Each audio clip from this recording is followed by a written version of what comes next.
சும்மா இருங்கத்த. எதையாவது அவீர் பவீர்னு சொல்லி பயமுறுத்திக்கிட்டு இருக்கலன்னா உங்களுக்கு தூக்கமே வராதா? இப்ப நான் என்னடி சொல்லிட்டேன்? மனசுல எதையும் வச்சுக்காம சொல்றது ஒரு குத்தமா?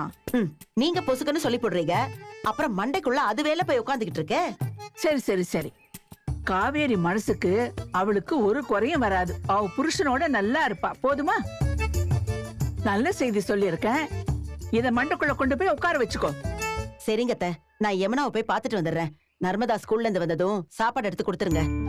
என்ன சாரதா திடீர்னு யமுனா வீட்டுக்கு?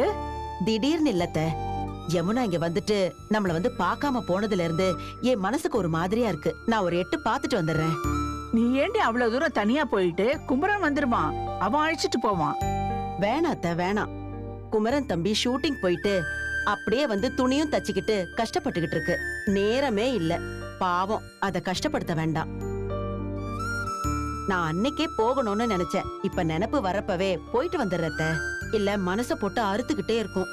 சரி சரி, நீ ஒரு முடிவு எடுத்தா எடுத்ததுலயே நிப்ப. உன் பிடிவாதான் தான் உன் பிள்ளைங்களுக்கும். அதானே, சந்தடி சாக்குல என்ன நொட்ட சொல்லலைன்னா உங்களுக்கு சோறு தண்ணி வராதே. பாத்தியா, இதத்தான் சொன்னேன், ஒத்துக்க மாட்டேன்னு. சரி, அது அப்படியே இருக்கட்டும். நான் போயிட்டு வந்துடுறேன். நீங்க நர்மதா வந்ததும் கவனமா பாத்துக்கோங்க. சரி, நீ பார்த்து பத்திரமா போயிட்டு வா. நீங்க போங்க.